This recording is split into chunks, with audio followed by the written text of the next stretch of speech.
'Cause I can see your energy, and I'm waiting on your frequency to rise. Before you interact with me, before you collab with me or try, better get up on your frequency. If you tryna see me, share the same space or breathe anywhere near where I be. Disciplined stoners. What's your discipline? You a stoner? That's cool. So are we. I'm high a lot. It's weird to finally say that with pride. I'm high a lot. Being high has helped me with my anxiety. It's helped my social skills. Well, it's helped me feel okay about my shitty social skills. It doesn't make my social skills better, but it sure does make sitting in that awkward moment in a social interaction a lot more bearable. You know, that moment where no one in the group has anything left to say, and you desperately want to yell at all of them, just say something. Being high makes that hilarious and not torture. Yo, it's Ellevan from Anger Town. These plants just help me chill out. Found focus, found confidence. All of a sudden I was productive, less protective, more progressive. Yeah, we talk about stuff like I'm a next sommelier, but this is about a medicine, baby. We wish everyone a mindful life. It's been a helpful tool for us. And whatever the route to peace, each individual's journey. And the more we communicate, maybe we can all help each other out. Love and light. Welcome to Disciplined Stoners Podcast with your host Ellevan. And my name is Winnie. And we are the gateway drug to mindfulness. And that's Ralph. And welcome back to another episode of Disciplined Stoners. I'm your host Ellevan. My name is Winnie, and we are the gateway drug to mindfulness. And today, when you talk about people who are really in this bitch, I believe is the scientific term, really in this bitch of cannabis, one of the friendliest faces that we just continue to connect throughout the industry, whether it be party, showroom floor, brand meeting, deep connection, somehow a wonderful cherry vibration we keep meeting on. I want to introduce you to our friend and the very mysteriously elusive but semi-omnipresent all the time, Michael Elkin, the Cannabrokr. Thank you so much. Welcome to the show. Thanks for coming on. I took that one for a freestyle rip. Yeah. This is quite the triangle of good energy and Listen, and love. You are hard to get on record, so this is quite exciting. Yeah, for me too. This is for me is a long time coming. I've been following you guys for a while, and like Ellevan said, being at the same places at the same time, and finally having a time where we can sit down on a beautiful Sunday evening here in Toronto, to just chat and not script anything and just understand like why we're all here, right? It's is that what we're getting into? No, I mean, that's facts though. That's what we always get into. I know. I'm just I tell people, like, I hate thinking that like luck exists. I think that you can manifest time and be at the right place at the right time.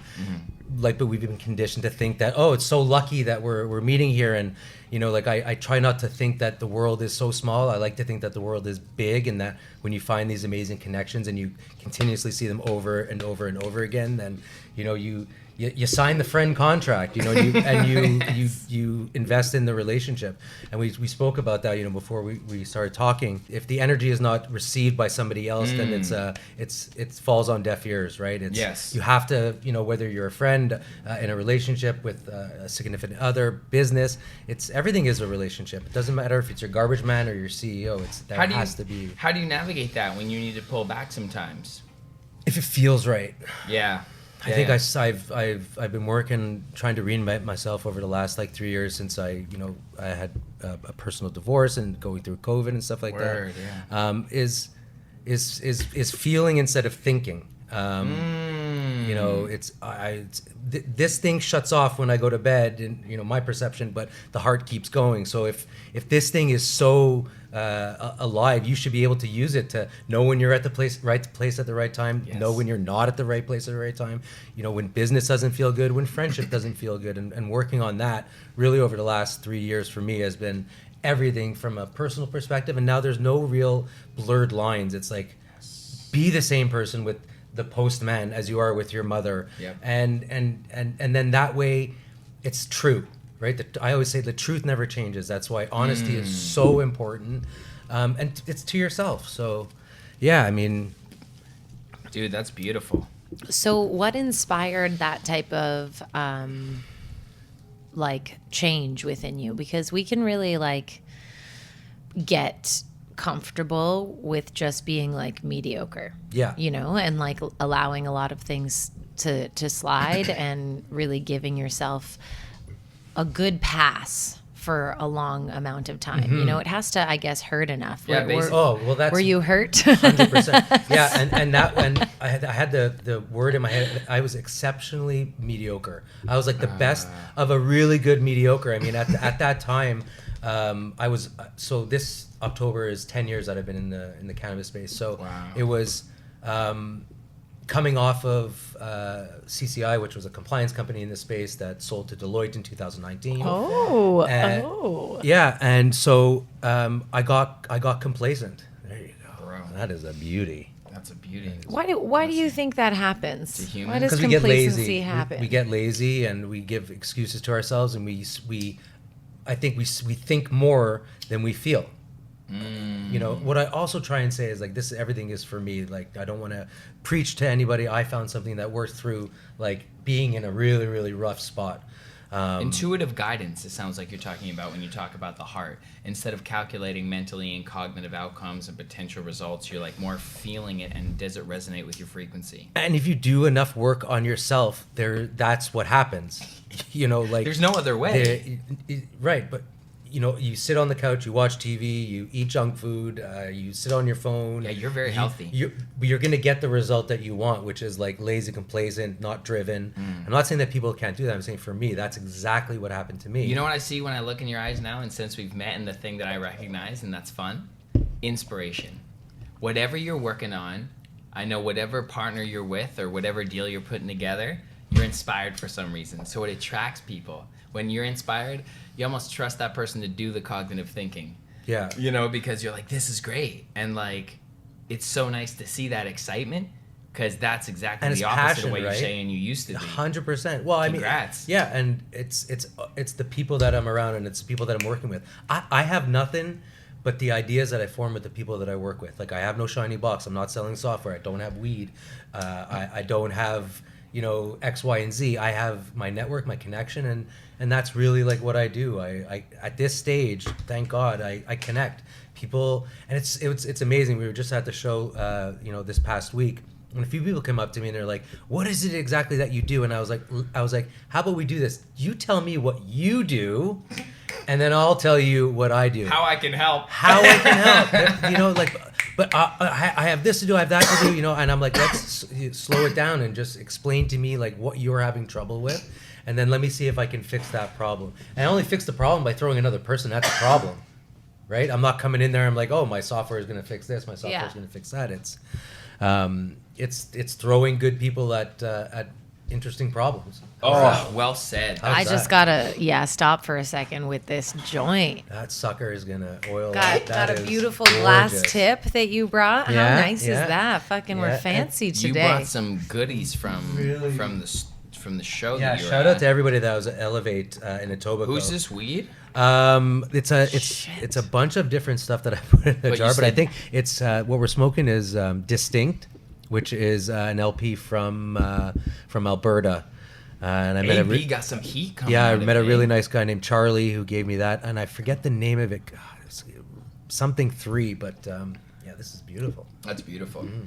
Rolled up in a vibes Thank pack. you. Thanks for coming loaded. With the gifts, bro. Love it. Can't keep it unless you give it away. You know, it's So you have a good connection and relationship with prosperity, it seems. You attract wonderful things. Like, you have a prosperous nature about you.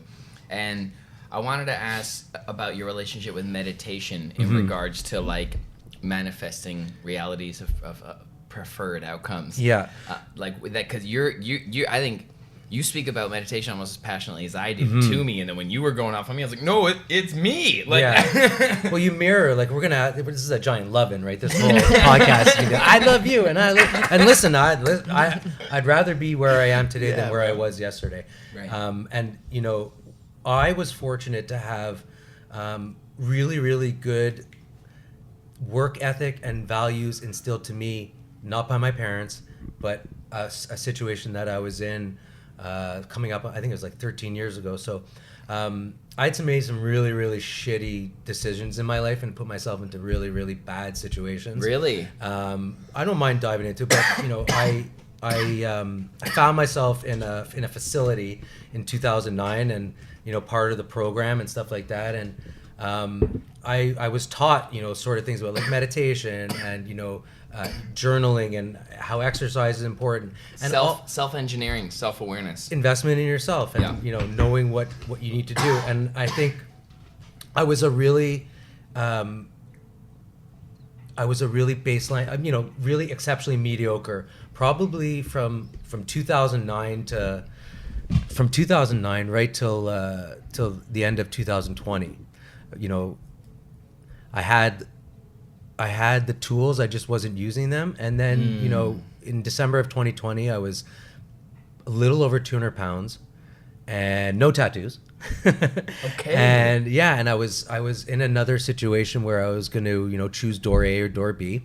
And that's really what set me on the path of where I am now, where I chose to search for what happiness was, because I definitely wasn't happy. I didn't know what love was. I didn't know what happiness was. And I found myself in a 9-year marriage with a 6-year-old daughter. And I had a 6-month-old daughter at the end of 2020. Wow. And we were in COVID, and the way that everything broke down, I just was severely unhappy. And that's when I decided to go off on this journey of self-discovery. And what I call it now is this reinventing that, I knew reading was there. I knew I had to meditate. I knew I had to go to the gym. I knew I had to eat right. I knew I had to journal. I knew I had to shut the fuck up. That was one of the biggest things. I wrote a book with that title, Shut the fuck up. Thoughts and Feelings. It's the one book I wrote. Yeah. And it's about meditation. It's about shutting the fuck up, because that little monkey brain goes nuts. It's the voice in your head that's telling you to talk. If there's no voice, you're listening. So like, I've tried really hard over the past, coming up on 3 years, to take those pillars that, like, I don't want to be exceptionally mediocre. I want to be exceptionally exceptional. Yeah. I want to. And you come across as that, bro. Yeah, you come do. across Holy that fuck. now. And the awareness and the times that we text, and like sometimes we'll text out of a meditation. Like, I'll come out of a meditation and he's texted me, or vice versa, like today, or I'll get an idea, and it's so cool to be tuned in like that. And I think 2020 was a special time for a lot of people to make that fucking choice. Like, everything the world was kind of worried about for 2012, they thought it was going to be a physical manifestation like that. 2020 was the spiritual, energetic version of that. Yeah. Systems collapsing. There's 2 different timelines going on right now. And there's like those who have kept their physical manifestation on a higher vibrational timeline, and there are a lot of people who have just locked right into a lower frequency one, and like, you see, especially with, there's no middle with me. It's you're either like on top or on the bottom, and it's the fight for the middle is I don't even see it, and it's all around. But because there will be lows with the highs, and that's okay. Like, you get good things and you get perceivably challenging things, and it's like, I've been trying to practice stoicism recently. Yep. And just like observe my initial reaction as objective as possible, and like just explore me as like a character. Yeah. And like less like I'm stuck in the driver's seat of this movie of the ego. Yes. Yeah, it's Yeah. intense. It's a lot of work. Yeah, because the voice is talking. It's like, no, talk now, or like bring your ego in. And yeah, you can. I only am able to do that through like meditation, the gym, because I just get. So I was telling this today. It's those are the tools that shut the voice in my head up. Yeah. And then being aware and slowing everything down. Like when you're in those moments where it's you're. Oh, if I can tell a quick story. Please. Last night I was in an Uber and the gridlock in downtown Toronto is absolutely bananas. Isn't it? It's nuts. It's Whoa, I feel like it's I'm next level now. Yeah. It's And so the Uber driver's driving and it's gridlock. This guy's trying to come out one way and the guy in the truck starts going ape shit through the window towards the Uber guy. The Uber guy rolls down the windows. He starts yelling out his window, and I'm sitting there and I'm telling this guy, I'm telling the Uber, roll up the window. Yeah, don't beef. Where are you in the moment? This guy's gonna come out of the truck with a gun and shoot me. So Yeah. understanding like Whoa. being aware, being in the moment, slowing everything down, and it comes with like not talking. But like I had to like train myself. okay, so this is where I want two things. I think you have something right in between your teeth here. I just wanted to let you know that. Thank you. Sweet. Second thing was, let's go back to that moment where you're like, oh, I have these tools. I know what I need to be doing, because Yeah. I feel like that's the hardest part, is like I have things, I have knowledge now that I now need to implement, and like that doesn't happen overnight, or at least I haven't seen it happen Right. overnight. Yeah, what was that journey like of implementing that? Like It was a slow build. It was What did you do? What did you read first? for 12 Rules for Life, Jordan Peterson. Let's go, Yeah. JP, Yeah. my man. And I had not read a book probably my entire life. I was not a reader. I suffer from like severe ADHD. Yeah. So High getting energy. through like one book and then building the momentum of reading, up to like So I think hard. I've read 59 books over the last 2.5 years. Let's and go. I hold Wow. that as Wow, like, wow, I hold wow. that as a trophy. Like Good. I need those things. Yes. Like the momentum of it wasn't out of the gate. I didn't sit there on December 15th because I know the date when I left. So when I say I left my wife and my 2 kids. I didn't leave them, but I got out of the situation that was toxic. Yeah. I mean, I went down the street and I ended up living in a hotel. That's a story for another day. But like I left for me because I knew that like the situation wasn't conducive for what I was for looking peace, for. yeah. Yeah. Wow. So it was harmony. in like reading the first book where he teaches you and he gives you like it's all the stupid stuff that nobody wants to do, which is like read a book, journal, go to the gym, and then do that for like 3-4 years, and maybe you'll have some type of slow build. So Isn't yeah. Jordan Peterson amazing? Like, he's helped me take so much responsibility. Like, he really talks a beautiful narrative. Yeah. Yeah. I just need to go back when you said, and then do that for 3 or 4 years. Yeah. That's the thing that I think people aren't willing to do. But you know what it is? It's like I'm not willing to watch a series that is already 12 seasons deep, and I have Right. to start at season 1. Agreed. And so it's very I think it's hard to like really promote this lifestyle. Yeah. Yeah, it's like Because- invest for a potential for clarity. Yeah. But let me tell you. And the self-doubt is there, like Along the way. But that's So what, much. But I love thinking, like I heard this the other day, if you don't have self-doubt, you're not actually changing. Like that is there, the ego is there to challenge you, that you go to your tools, right? And I'm gonna say it today, like I'm a very active guy. We all know that, we all see that. And anytime there's some type of slowdown with me, I still have like great tools, but like today was a perfect example. I knew I needed to rest today. So sat my ass on the couch, did some laundry, blah, blah, blah. But when idle thoughts always creep in, and what do? I was like, okay, just go on the balcony, pop a meditation on for 15 minutes. Yes. And like, that's a tool. That's something that you Yes. use that's not there before, right? Like that's the beautiful thing about like doing it for like 2-3 years and like not telling anybody about it is because like you stop telling people Well, that's cool. about things, right? And then the whole like your actions speak louder than your words, and you don't need to like tell anyone because then you have other amazing people who are also doing the same thing. So Yes. Yeah, It also spreads the energy thin when you're like kind of talking about it too much.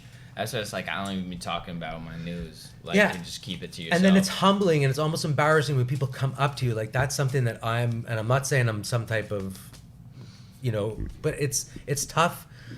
It's tough for for me to accept when people come up to me like, oh, your morning posts are amazing, or the fact that you're up at 5 a.m. and I'm like, I downplay it. I'm like, no, I go to that gym and there's the 40 or 50 other people that are also in there, right? So like, I'm not original. Nothing I do, nothing I say is actually mine. It maybe like does. But they're good choices. Yeah. Regardless, And, like, they're But good man, choices. I did 32 years of shitty choices in my life. Really, eh? Yeah. Congratulations on some good choices. Yeah. Yeah. Feels good to be feeling good. Yeah. So then how... It's incredible to me that we've only known good choices, Michael. Oh, you've only know this version of me. Yeah. You're so lucky. That's what I tell people. Like, Because I love this guy. Yeah, sweet guy. Yeah, I was Not the that- complete opposite. I was a horror.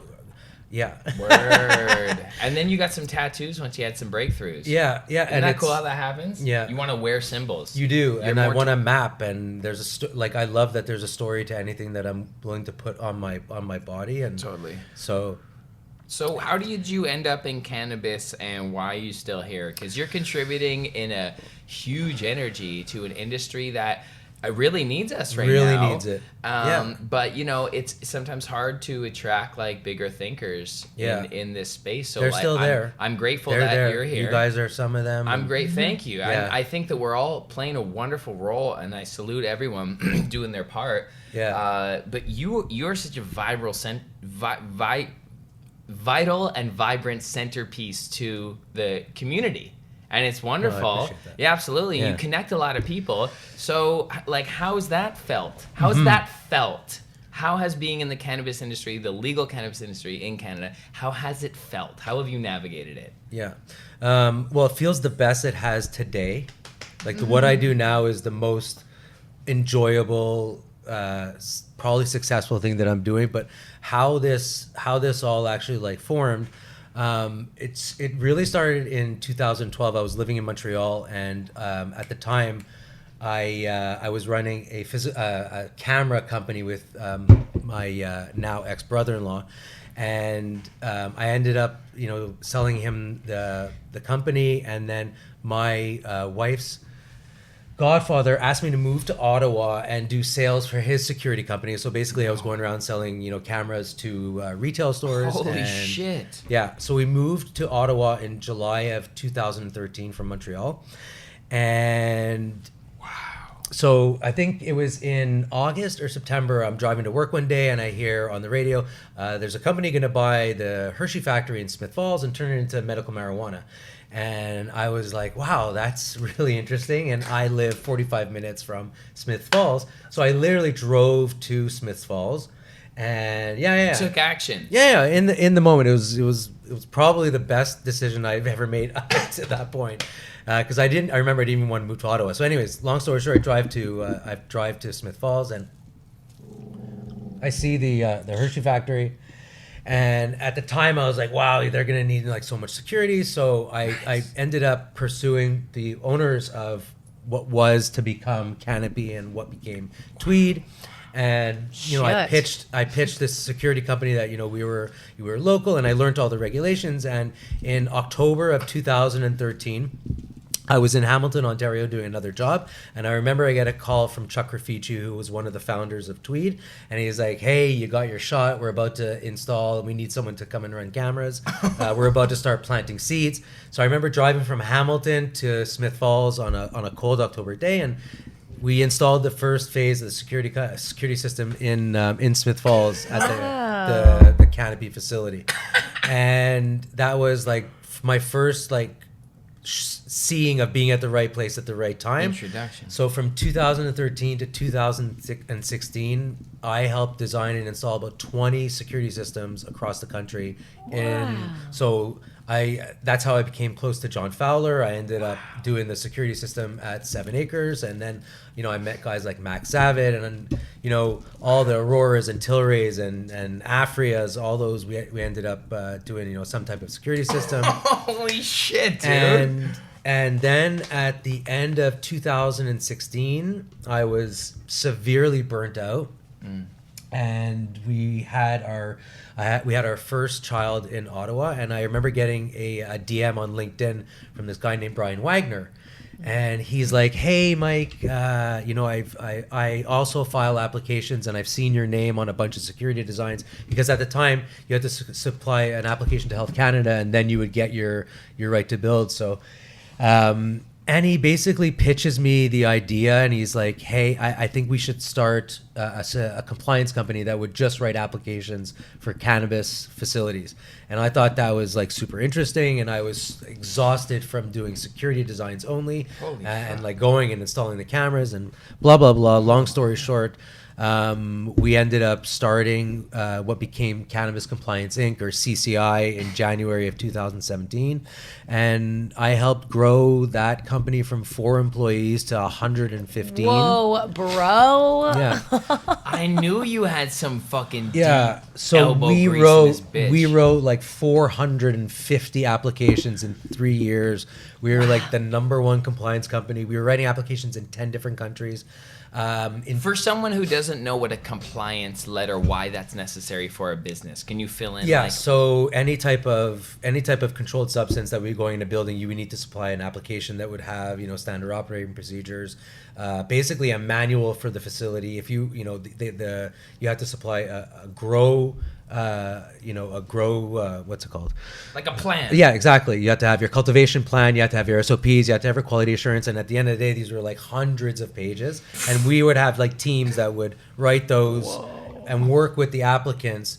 So, if you fast forward now in 2023, there's over 1,000 licensed producers in Canada. So we helped write about 450.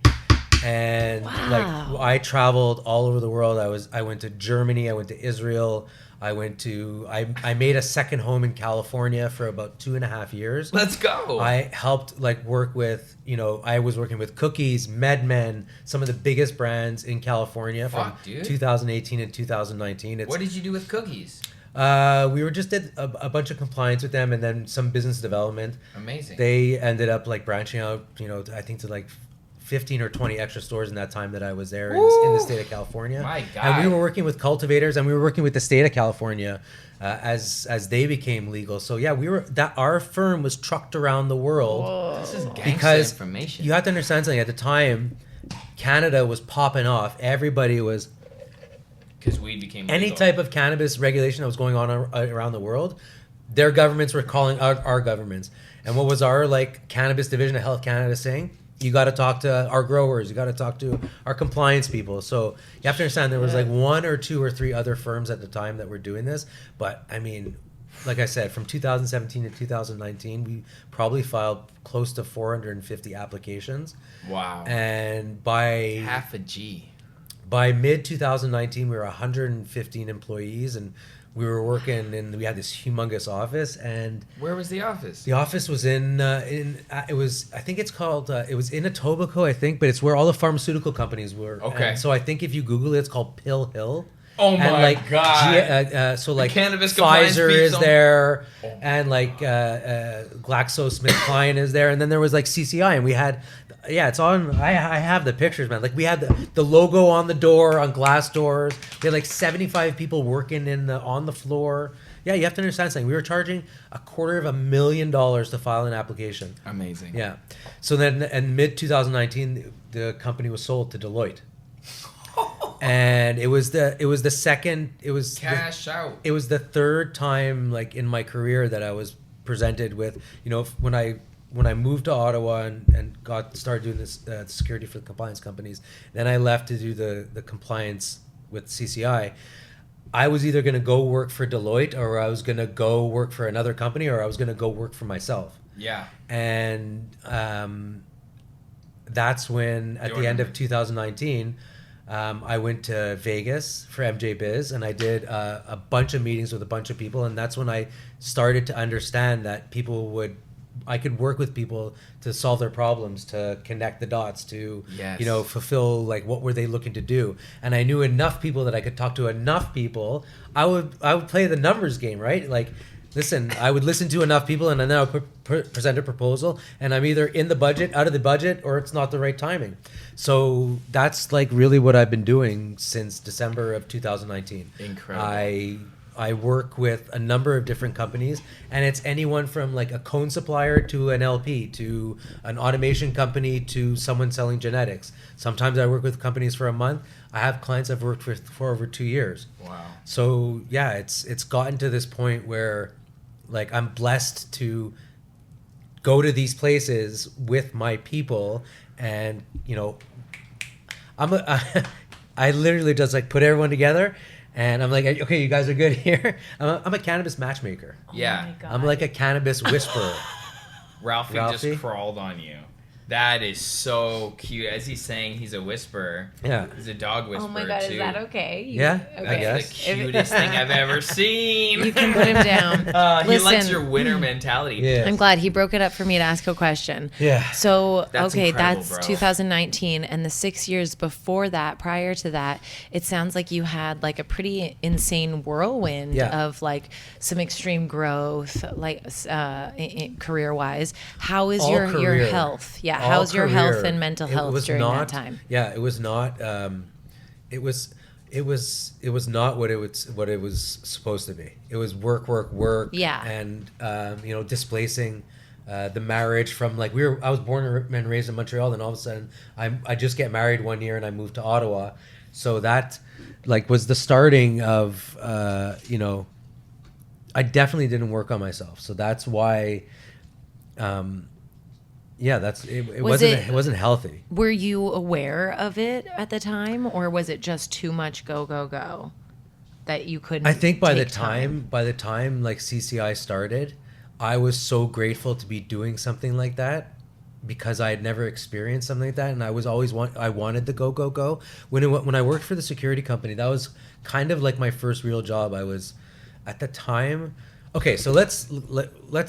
I don't mind. I can share anything on this, right? Yeah. Okay, Yeah. so let's dial this back a little bit, honesty, yeah, baby. because I feel like it's capping me. In 2009, August of 2009, I went to a drug rehab facility. Yeah. So at 32 years old, I was a homeless cocaine crack addict living, you know, in between places, and prior to that, I was how that happened from 2000. I don't know. So. I used to be. We're gonna get so lost. Thank you for sharing, bro. Yeah. This is fucking amazing. Well, because shit. it makes sense. It really like it it helps. leads to understanding like why I had that life decision in 2019. In 2020. There's so many dates. So I made some really shitty decisions. Because I had no foundation. I grew up in a really tough, not a tough like neighborhood, but like a tough situation when from you know, a home life. You know, everyone has their problems, and mine just like escalated to where I didn't make good decisions. And then at 25 years old, I used to be an actor. Yeah. So I know this is like all over. Look Well, at I this mean, yeah, you face. guys know my brother, Look at this so. face. Yeah, but just you. I can see it so hard. So I was a really shitty student growing up, going through school. I never like loved school, and then what happened was, I went to university as a mature student. I got into the theater program because I had a lot of shit to put out there, and in 2002 I graduated from the theater program, and I immediately like went on auditions in Montreal, and I managed to score a movie. Yeah. And in 2002, I was 25 years old, and Let's go. I did a Hallmark movie of the week. Yeah. No joke. MOV. It was a Christmas movie with Linda Hamilton. Bro, look up there. That's Winnie's. That's that is so good. So that's ACTRA. Yeah, so I was ACTRA. I got ACTRA, and I made a lot of money. Aren't in, they like, so fun? What? Well, those movies. yeah. I love them. And I moved out of my parents. I was living at my parents' house, and I moved out, and I made a lot of money. I made a lot of shitty decisions, and then it just It led me to end up in a drug rehab in 2009. And that's where I met my now mother of my children, was in the drug rehab facility. Oh, I love that. It's a good story because it leads to 2 children. But you know, if anyone watching and listening has been in recovery, the first thing they tell you is God help you if you find a girlfriend in recovery, because you're supposed to be working on yourself. And that's something that I didn't do, but that's where I had the foundations laid for, you know, what was it? 11 years later, with the choices that I make now, was what I learned, what I didn't put to use. Yes. Coming out of that rehab. So I met my now mother of my children in the drug rehab facility. We come out of that and immediately start dating, and that's when we end up like falling in what we thought was love, instead of like taking the time to work on ourselves. And you know, and we hemorrhaged it. That's what our marriage was for 9 years. And you know, there was some, from my perspective, some good times, but a lot of bad times, like a lot of fighting, and that's really what living in Ottawa was during the first portion of getting into cannabis, right? So when we moved to Ottawa, it was 2013. I had not had like a proper like real job. It was like odds and ends, living at my parents' house, coming out of like rehab and stuff like that. And when we moved to Ottawa, I loved this. I was like, oh, I'm part of a company, because I was working for her godfather in Ottawa, you know, for this security company. And then I fell in love with this cannabis space because it gave me some type of like purpose. And it was my first like whirlwind, right? It was like, Wow. Here I am like running around to all these facilities. I never like really traveled because I was a freaking homeless crack addict. Not really, but really. Wow. That's what Ottawa was. And then when the CCI was like out of a movie. Like I had never in my wildest dreams. But that's what it does. Life does that. You're an extravagant soul. Mm-hmm. So when you came here, you made a deal with yourself that your time was going to be polarized ups and downs, and the bigs are going to be big and the smalls are going to be small. And that's fucking super cool for consciousness. Consciousness is having a good time through you, bro. Oh yeah. Yeah. Wow. What an incredible journey. So that's why you're so grateful for life now.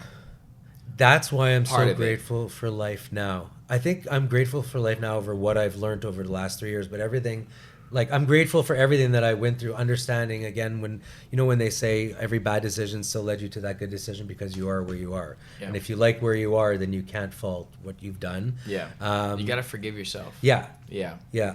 I definitely have work to do on that in terms of forgiving myself. But like learning what forgiveness is and like being extremely specific in what you're looking for. Like I think you just got to get in alignment with your higher being, because your higher being loves you unconditionally. So it's like there's only the resistance with like not being able to, we label it as humans, like accept ourselves or forgive ourselves or embrace ourselves. And it's basically just like tap into the perspective of your higher being, because you only ever feel out of alignment when you're out of alignment with that. You know? Yeah. There's like lots of work there to be done for everyone. I judge myself. I have fucking meltdowns still. Yeah. You know, and it's crazy. It's one of the hardest things to do, but it's worthy work. Yes.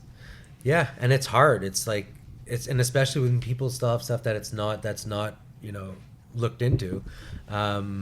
So. Yeah, it's funny when you see people who, and it's so beautiful, and thank you for sharing, those who raise others up so much or like purposely program the frequency high. Yes. Often you've seen darkness and you've been through the goop so much in life that you're like, fuck that. You're like, fuck that. Like, I gotta make a choice right now. Yeah. And it's like right now. So that's beautiful, bro. Yeah. That's huge. It's true. It is right now. Because you can't get lost in all the other things. And it's all you have is now. Yeah, that's the hardest thing to do is stay in the moment. I love that though. It's nice when you get annoyed about knowing that you're not in the moment, like observing that you're aware that you're not in the moment. Yeah. I like that too. Yeah. I do. Like it's sometimes I'm like, well, fuck, there's nothing we can do about it now. Like we're fucked for a while. Yeah. So just like get into it. But sometimes it's like, okay, like that I can adjust like pretty real time. Yeah. But sometimes I can't. Right. And what puts you in a situation like that? You know, it's Usually us just It's- fighting. yeah. But not fighting, but like it's so we don't fight Disagreements. anymore. We don't like get fight. annoyed with one another now. We're in a phase in our relationship where it's just like it's not fighting. We're just like, can you just be better? I'm like, so I don't get into time mode, but I'm trying to understand time more, but I'm like quite autistic. So I don't really know. I don't know. Like it could be 5:30 or 6:30 and I was setting up and she was at my mom's and she came back and I was just like in panic mode. I was just like short with her and she's like, are you trying to start a fight with me, bro? So she snapped me right out of it and I'm like, no, I'm not. I'm sorry. And she forced me to like almost look at myself and like be like, why are you feeling pressure right now? I'm like, well, you don't want to set up for Michael. You know what I mean? Like, so I'm so precious. And I was like, I wasn't even not feeling supported. I was just lost in a panicky time mode because I'm not good at time. Right. And then like she wasn't here to be like 20 minutes, which means this. She Right. literally communicates the third So dimension to me a lot. more like structured. She helps me understand structure a little bit Yeah. better. I'm on a wave constantly. Yeah, that's something I never had. I never had structure. Like that's Yeah. what I feed off of now is like I'm sorry, but I need to be disciplined You and I need become to the other way. Yeah. And that's Disciplined. what I was This was stoner. Yeah, we do. drop a like and subscribe. yeah. But yeah, I love my discipline and my routine. It keeps me in line, and that's again what I didn't have. I needed more of that. It's hard to not have discipline now that you have it. It's hard to not have discipline now that you have it. Right? Like if you don't work out in a day, Oh. you're like that Unless you plan for it, like that's If that's like what it's you give scheduled. yourself, Yeah, like yeah. I gotta give myself that. for sure. But And- like even just like I keep some weights around or do some just like movement, like some yoga. I'll be like producing or something like that and get up and just like fucking rock a couple sets. you know? Just like feel Yeah. engaged with my body, and I feel like that discipline that manifests once you kind of push it up the hill technically. Yeah. And then the flow takes it over, and it's like forever. It's unconscious. Yeah, it's like you've oh, worked it nice, into thank you. your subconscious.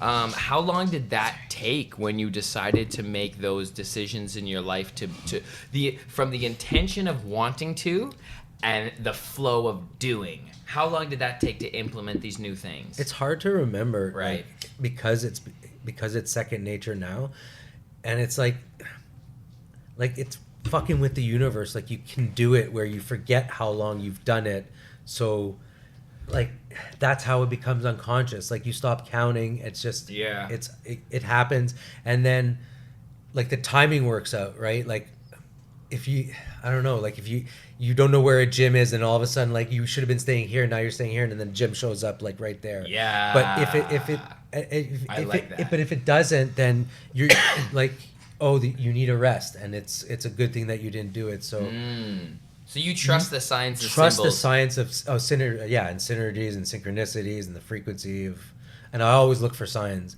I'm like, but I'm not like a freak about like I'm not. You're not only there. I'm not You're there. also in It's nice this to see reality. it. Like yeah. I feel you. No, I Yeah. feel you.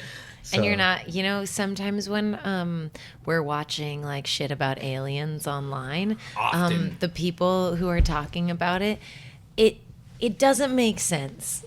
A lot of times. Right. A lot of times you're watching them trying to justify what's happening Right. and you're like, you're making this up. You wish it And made more sense. that's okay. But like when you actually follow or trust or Right. you do see. Like it's like your house, It's pretty like, wild. It's the fact that it's straight down like you could roll a bowling ball right through your house. Like you just know you're walking towards the right spot, right? Yeah. And then there's like a triangle that just pops out of nowhere. I'm like, okay, you want to know you're at the right spot at the right time. Yeah. So it feels good. Okay, I wanted to quickly go back on. I heard you when I was over there saying that you schedule rest, or what was that? Do you schedule you time? Yeah, well, I mean, I don't know if it's me time, but I like when I'm home because of the situation with my with the wife and with the mom and the girls now. I have them every other weekend, so I don't usually go to the gym when I have them. So I'll usually exercise and stuff like that, and my schedule and stuff changes when I have them. So it's a nice balance. I know I'm not doing the same thing over and over, and then with the travel and all these trade shows that we go to all over the place, it's.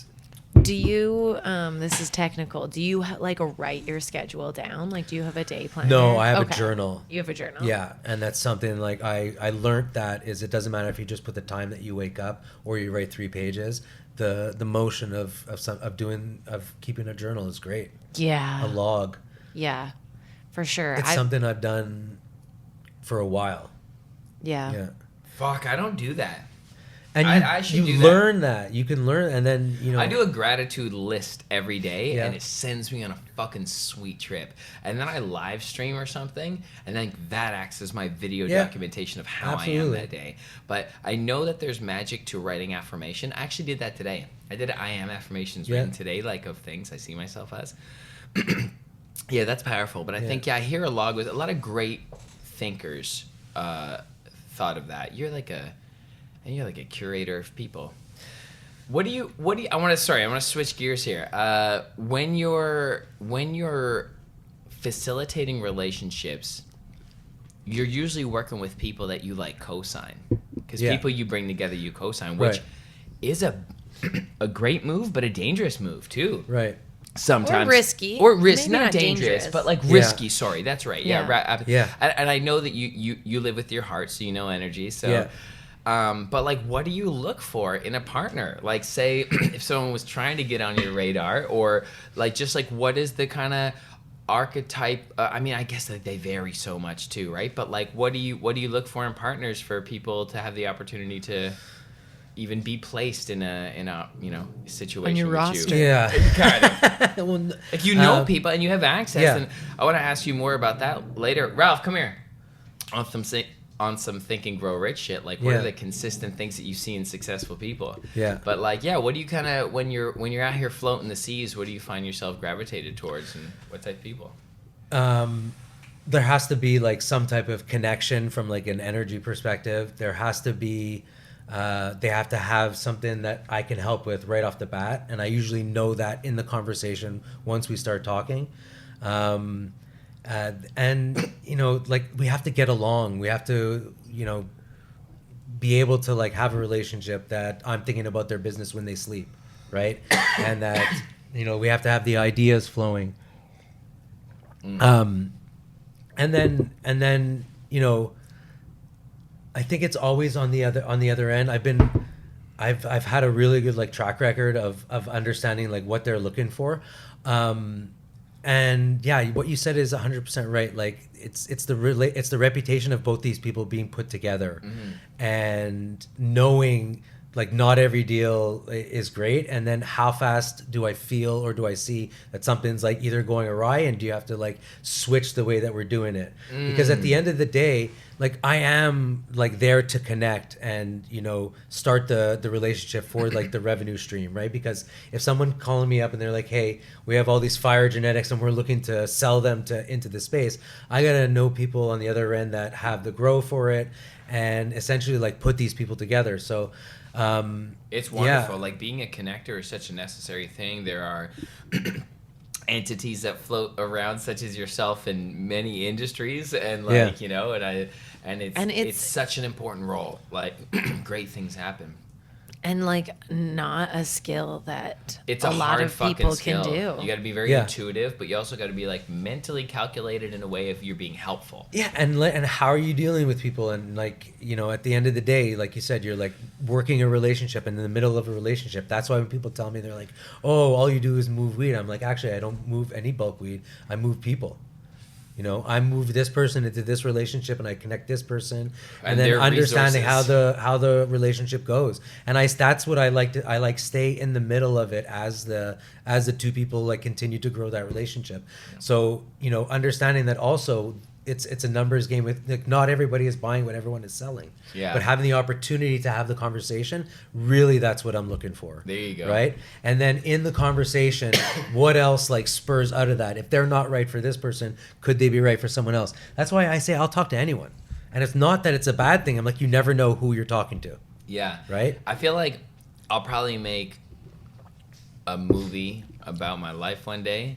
And if there's an agent character, you got to play him. Nice. You're like a Jerry Maguire. like a Jerry Maguire. Would you Of be down cannabis to companies. act again? I would.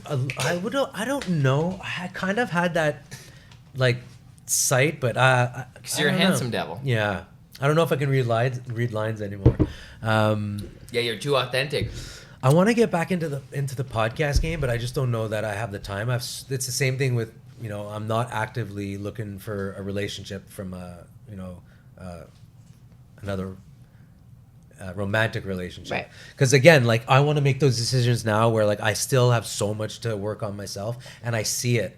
And that's like the biggest thing. Like I have 2 baby daughters, 7 and 3, and like they're the most important thing to me right now. Like I need to make sure that, they're seeing the man and the father that is respectful and supports them and supports their mother. And Nice. yeah, that's why I'm all over the place, man. I got Beautiful. bills to pay. You're out here. They like their clothes, so Yeah. and they like going shopping at 7 and 3. So yeah, Cute. That's good. You're good pops. So when you're constantly out here, you're investing time to go to these shows. Yeah.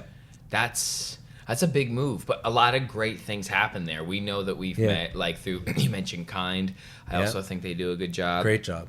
We're the first media. We gotta fly. I know, They're God. at the Winter Fair. Fuckers. I DJ. I don't even DJ, but I DJ their first Winter Fair. Is that where you guys met?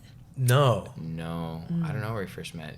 Oh, Cannabis, I think first. I don't know. I think it was something like that, but we knew Yeah. of each other before Yeah. we had met. So We- and then IG, there's I the whole think. my brother tie into you Holy, guys. yeah. That's what's even crazier. It's Dude, like- Josh was one of the kindest, dopest dudes to me first in the game. When Yeah. we went to Playlist Live, we got in the Yes. same shuttle with Josh and Harley. oh wow, I and didn't know that was the. Yeah, like me and I was there with Spandy, and my first year there in like 2015, I think, and I made a song for Spandy Andy that went viral. So then I got to go perform it live with him. Oh. I was partying with Harley and Josh that night, and then by the time we left, Josh was just always so fucking supportive. I was like, told him at the time I was worried about my age. Like I was Yeah. like 23, 24 because I wasn't 17. He's like, bro, Eminem didn't blow up to this. He was just always so dope. And then we did a song together even. Yeah, that's what you told me, which is pretty wild. And yeah, Oh my God, I forgot about Yeah. that. yeah, he crashed it. And he loves to freestyle. So we were at Josh's birthday party one time in LA. I was there with Matt, and like he was like, come in the bathroom, and like Eileen brings her friend in. Eileen, She's they're like, married now, Yeah. And then I didn't know you know Eileen also. oh yeah, well, Oh, this is really dude, crazy. she's You're been like playing part of us the like- family. Yeah, no, crazy shit. So there was a couple nice overlapping moments. All over the place. Yeah, I really am. It's crazy how we fucking are in the cannabis industry if you come to think about it. It's crazy that It's we crazy have that we're here. like a cannabis industry. And then I got to meet another Elkin boy, Okay, and I have a you're so question. supportive. I have a question. Who's like this? Too Your high. your mom or I your shouldn't have dad? smoked. I mean, who's like what? Who's so supportive and nice? Is it both your parents? That's a touchy subject too. Oh no, you don't Yeah. talk parents? It's Tough times, man. Life is a wild ride, bro. Yeah, Fuck. Okay, I have a question. like we that weren't you, this like kumbaya family at all. You weren't? No, It's gangster no. shit. That's why like we're not a lot kumbaya aren't. family. No, Yeah. it's like There's- I said it the other day. You have to love them. You have to love them. You don't have to like them, and that's like kind of where I'm at. Like, Yeah. I love them. I don't like them, and it's unfortunate and Respect. sucks to say, but like again, a relationship goes both ways. Yeah. And I'm able to audit myself today, right? I'm able to say I put a valiant effort. Because I do that with everything. Like I'm not gonna half-ass it. And when I started this whole like reinventing journey, whatever I'm calling it, like It's big, man. and like I tell them, I'm like, you don't read 59 fucking self-help books and don't know what you're talking about. That you know what I mean? Like I'm not an idiot now. Like not that I was an idiot before, but like I know what's going on, and they're the if you change and nobody else changes, I got news for you. They're still the same people. That world still lives there, and new Mike doesn't fit into that world. That's fair. So this new individual, you abandon the old version of you, and now you are this new one. And me and Winnie talk about this a lot. As you evolve and change, the people around you have to accept the new versions of you and the new intentions that you're putting forth, or else the relationship has essentially expired. Yeah. Right. And you have to navigate that with grace. Like, yeah, there's like, you have to accept it. Right. Like, you have to accept that there's a new version of me, and I'm trying to stick to that, so it can't really involve that, even though, I don't know, like during the 10-step program, is part of it like reaching out or making right? Yeah, If you make did, like, amends, and like that's. I've always found that difficult. It usually happens naturally sometimes, but like, yeah, sometimes it's good just to move on to, I don't know. Well, it's the toughest because it's like you can choose your friends, you can't choose your family, right? Like that's True. you have to be It is have to what be it around is. those people. Like you got a bad friend that you don't like, you get rid of your friends, right? Like you don't have to call this person, you can choose not to be around them. Yeah. But like you got to be around your mother and your father, your brother and sister, or you don't. Like, But it's still so, you're still that. and I hate it. I wish they would, but nobody's like, I wish they would change, but they don't see any change needed. That's the whole thing. They also liked old me. Oh, wow. Like everybody was comfortable. When I left, it fucked everything up. Oh, wow. Oh yeah, like it's, and the resentment from my ex is still like 3 years later, Fuck. but like everybody liked what was going on except me. You know what I mean? Yeah, That and was the then problem. You gotta choose yourself, I was bro. like, I can't play this role anymore, right? Like this is exhausting, Bro. And again, it was like the end of Authentic. 2020, and we were into COVID, and I'm like, this is just exhausting. And I was like, I'm out. And I wasn't like out. Like I said, I went to a hotel and I was like, I tried. I was like, let's figure this out. And we stayed separated for 6 months. I moved into an old fucking age home in January of 2020. No. So in January of 2021, What? How is that even possible? Quebec was on quarantine. Like, remember we had curfew? Yes. You guys were in a weird way. So in December 15th, when I left the first time, I went to a hotel, and after like 2 weeks in a hotel, I was like, wow, this is really going to be expensive if I'm staying in this hotel. So I started to look for like a short-term lease. Nothing, nada. All of a sudden, my mother calls me one night. She goes, okay, we found you a 1-bedroom place in an old age home. I was like, what? and I was like, accepted it. I was like, okay, this is what's going on. I was like, okay. Bring it I on, was- life adventure. I was like, okay. So the first sign that I knew something was going on is I get into this old age home, right? It's like I'm there with like 89-year-olds, and they're with their oxygen tanks and their COVID masks. And you smell the Bengay. Oh, you smell everything. But the building manager says to me, he goes, okay, your room's on floor number 8. And he goes, you can use the gym from this time to this time. He goes, the pool. And I'm like, looking at him, I was like, what?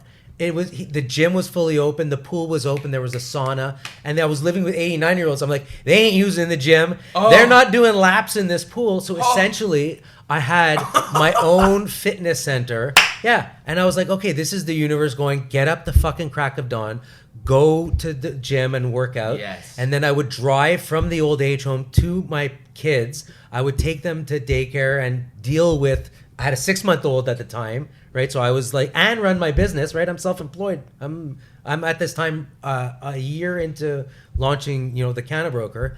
Wow. And so from January to May of 2021 was that 6 months was like that's when I knew I was like, oh, I can do this. When we talked about how do you build up the momentum, I had read a few books and I was like, oh, this is, and I started to be alone, but not alone. I was away. I was separated from the toxicity of the relationship. You believe in yourself. I contributed to a really toxic relationship. Like, it was not healthy for my kids. We were fighting. Granted, it was COVID. We had just had a 6-month-old, and I don't even want to get into the story of how the baby was born, but it was really, really rough pregnancy. Oh, no. So yeah, it was like, in May, I tried to go back, and then that was the first time that I realized that if somebody changes and someone stays the same, you're really having the mirror in front of you. And that's when I told her, I was like, it's after like trying to go back, I was like, it's not going to work. And then finding my own place, and then realizing that like this is the path that I have to go on, and realizing that it was for my children, that I knew that if we were to stay together, that we would have the real potential of making them like turn to substance because of the situation and the surroundings that they would be in. Because, you know, at the end of the day, I think I was like a dry drunk, and I was like a white knuckling addict. Like I was really unhappy, and I was like, you know. What's a dry drunk? A dry drunk is someone that just stops drinking. He's an alcoholic, and he just stops drinking. And so agitated. Yeah, but he like doesn't do anything to try and get better. So, you know. Yeah. No, you're good. So they're called, I think the terminology is dry drunk, and for an addict, it's a white knuckling addict or something like that. But anyways, it wasn't healthy. So yeah, that was the path. And your relationship with cannabis now is you're California sober. Right? Oh yeah. I consume. Yeah, no, cannabis. but that's what I'm saying. Like, it's such a it's beautiful, and if you ever need to take a break from it, it's such a forgiving friend. Like, it doesn't give you the Jones, you know. Like, no, like sugar. I mean, I want to smoke a joint if I did the next day, but mainly just because my anxiety has now crept up, and I'm like, can you chill out? Yeah. And yeah, but no, and even it doesn't. So what's your go-to like when you wake up? I'm doing a cappuccino, meditation, smoking a joint, gratitude journal. Nice. That's my combo. My four hits to make. Do I sometimes get lost in fucking checking Instagram like an idiot? Yes. Still, I even make that mistake. Check my email, maybe see what's up. But don't turn those gears yet, dum-dum. Remember the universe first. You know, like, honor that first. And if you're not, like, for me, I'm like, I'm saying to myself, like, if you're not taking the time to honor that, then you're lost. You're making the choice to be lost today. And, like, if that's a choice you need to make, do it. But, like, I don't think you're not going to like the way you feel by noon. So nip it in the bud. It just happens so consistently every time, like, I look at my phone too early, too. It's just... It sets you up for disaster. Failure. I don't, for the rest of the day. It's crazy. Yeah, like it sets me off. It used to check my phone really early, and then I'd be up, and I would be like, oh no, it's like 4 a.m, and I'd check my phone, and that's like what woke me up. So yeah, putting the phone away, and we gotta be kind to ourselves. It's even if it's good news too. It totally spikes your body in like a just too harsh of a way. Dopamine, like you need to even. fucking the snap. You're up. Yeah. Okay, I want to know out of your, because you know have taken in so much knowledge. Like I read, or someone maybe on this show said this. I can't remember where it's coming from. We don't fact check here. And we don't remember our shows. They said that every time you read a book, you're getting, like, a lot of times, I should say, you're getting someone's like life's work. Like it's 30 or 40 years of knowledge put in this book that you just received. So I wanted to ask you, like, what books have you found most impactful? Yeah, I love The Alchemist. That's one that I... what do you take I actually from got The a Alchemist? tattoo. I take a tattoo. Wow. Yeah, so... Wow. Everyone should read it. It's an easy and short short I did it read. in one day. I did it in one day, and yeah, it's really it's one of the... What did you learn from it? That when you think you have achieved your dream, it's not the dream, and that the dream gets better, and that there's something better on the other side, and to continue to search. There's always more. Hunt. There's always more. Yeah. Fuck, that's beautiful. Yeah. Yeah. And like hard times come, and their hard times are there to make you like persevere, and you know everything changes for a reason, and yeah, It's a beautiful book. We listened to a channeler called Abraham Hicks. Hicks, yes. Yeah, I was listening to Esther this morning, and She's all through my Yes. music. You listen to the album, right? It's the female voice that's through the album. Yeah. she was saying, like, she's like, you guys like a little bit of drama. Yeah. Like, she like it's so effortlessly. She was like, you know that's true. Like, you don't want to just get everything you want. Right. You think you want that. Yeah. As soon as that would happen, it would get boring Right. so quickly. Like, we need to put in effort in our lives to feel fulfilled. And it's the effort of the journey. It's not even the destination. I went through some of the hardest health times the last like 4 or 5 months. I had a neck and back problem, and Oh, shit.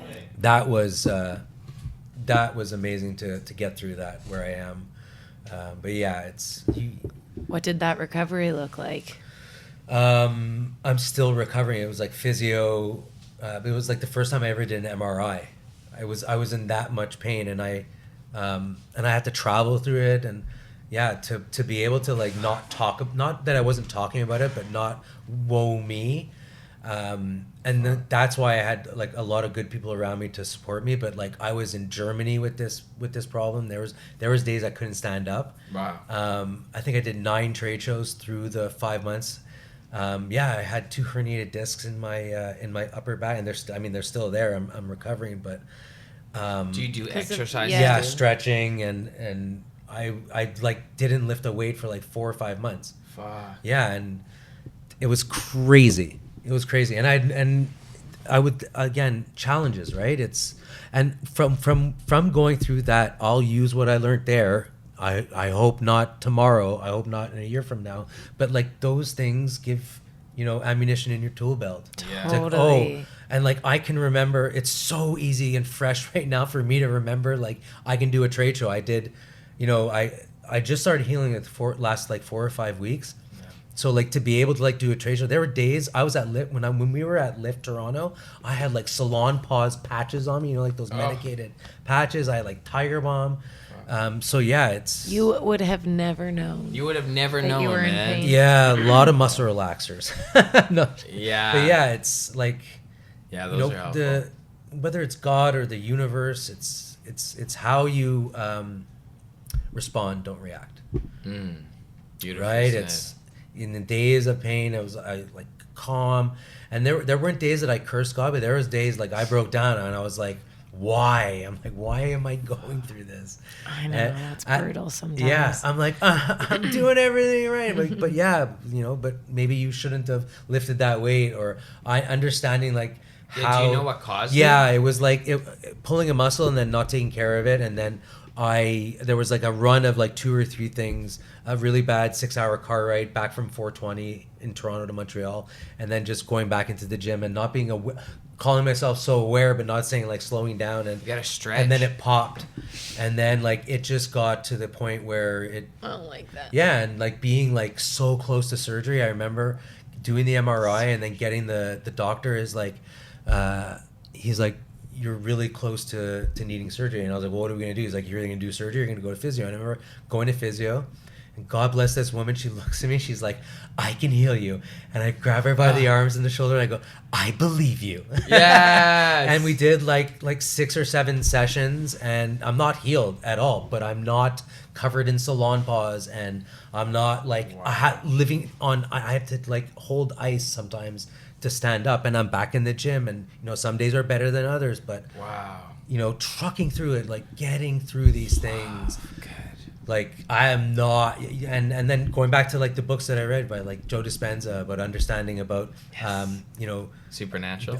I read that, and then being you're the placebo, right? Yeah. And Dude, you're being it. You're living it. You're being the truth. it the feels pure flow of so God. good to not hurt. Oh, I know. way Isn't I that was wonderful? hurting. God bless these Telling people, you, like physiotherapists. We have a guy. and acupuncture. Peter. I do acupuncture regularly.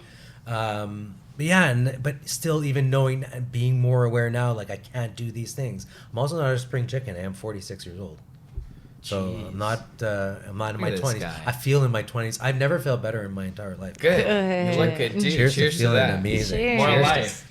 It's also Cheers. Jewish New Year, so Shana Tova and Yeah. Happy Shana New Year Tova. to all my Jewish brothers and sisters. Bless. L'chaim. L'chaim.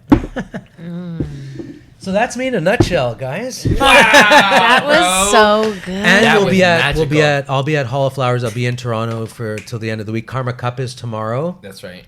I don't know if this thing is It gonna might go- not be. It might be the week of Hall of Flowers. So yeah, Oh, this, okay. this coming week, this Friday is when we release. Oh, nice. This Okay. drops. Yeah, this is next, right? Yep. Yeah. Yeah. Oh, what a fucking great Nice. chat, bro. Long Yeah. time coming. What I a hope I beautiful didn't, story. I know we went off. You I know went we to went all the off, places like, I wanted to It's go and nice. cover because I gotta like, yeah. I was deeply curious about your story, bro, and you like blessed us, man. Thank you so Yeah. much. You're gonna It's a continue. lot. It's a lot. You're gonna continue to do great things on the momentum. Yeah. You decided not to take no for an answer to life, and you're just rocking with it, man. Good things to And come. also, like, you're probably giving a lot of hope and inspiration to people that Yeah. maybe don't believe that they can. make that change, right, and become that fucking. But new it's version. work. It's right? work. It's Yeah, work. yeah. Like, 3 but to there's- 4 it's- years of journaling. No. But I'm telling you, like, if you think you're No, I don't. I know. not even journaling, like, it's The intention to evolve. yeah, and like I've never understood what it means to look in the mirror and see a completely different person, and like to have that and know self-worth is so important, and like generating that and what the like spawning amazing people like Yeah. from that energy. Yeah. Right. You And- align to yeah. that frequency, and those things show up. The people show up. The things show up. The experiences show up. It's and beautiful. and like There's been so many bangers in this episode. and like listening more than you talk. Oh yeah, Listening more than you talk. Like learn to, yeah. that's a challenge. Stand up straight, eyes out, because then you see other people that are standing up straight with their eyes out, and you make that That's eye true. connection. That I like literally, to think when I I'm agree. looking on the street and I'm aware enough to not be in my phone and have my shoulders back and looking up, and you make eye contact with someone. Yeah. I'm like, they're in my movie. Like It's a they delight. they Yes. know who I am, right? They're Yes. playing that part. You know, it's like Yeah. they're Dolores Cannon. co-signing my I'm Experience. amazingness. Yes. Yeah. I'm amazing. I'm amazingness. Co-signing my amazingness. That Yeah. might be the You title. should just say thank you to every person that you make eye contact Yes. with. Thank you. Say thank Right? you. Gratitude. And Gratitude. ask someone their names, because someone's name is the sweetest music they can hear. Aww. I read that. Ah. I read that, but That's that's beautiful. That's why, like, yeah, no one asks anyone's names.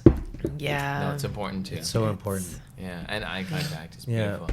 All right. Okay, bless you, bro. Bless you, Thank you bro. so much. Thanks Bless so you, sister. much. That was Thank so you. nice. More to come. Remember to smash that like button.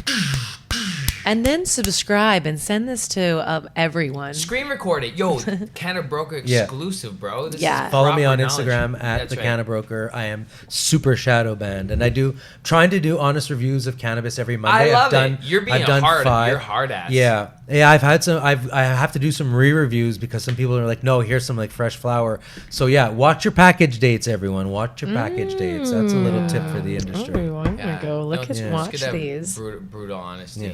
Yeah. And Alright. we'll link that in the description below. But spell Cannabrokr if someone's listening. CANNA. So that's CANNABROKR. I lost the E. There's no. No, but it looks cool. It's swaggy. Right. I Yeah. put it in my last name, Elkin. Popped it. Discipline you. Love. stoners. Thank you, bro. What's your discipline? Bye. Bye. You a stoner? That's cool. So wait. I'm high a lot. It's weird to finally say that with pride. I'm high a lot. Being high has helped me with my anxiety. It's helped my social skills. Well, it's helped me feel okay about my shitty social skills. It doesn't make my social skills better, but it sure does make sitting in that awkward moment in a social interaction a lot more bearable. You know, that moment where no one in the group has anything left to say, and you desperately want to yell at all of them, just say something. Being high makes that hilarious and not torture. Yo, it's Ellevan from Anger Town. plants just helped me chill out. Found focus, found confidence. All of a sudden I was productive, less protective, more progressive. Yeah, we talk about stuff like I'm a next sommelier, but this is about a medicine, baby. We wish everyone a mindful life. It's been a helpful tool for us. Whatever the route to peace, it's each individual's journey. And the more we communicate, maybe we can all help each other out. Love and light. Welcome to Disciplined Stoners Podcast with your host, Ellevan. And my name is Winnie. And we are the gateway drug to mindfulness. And that's Ralph.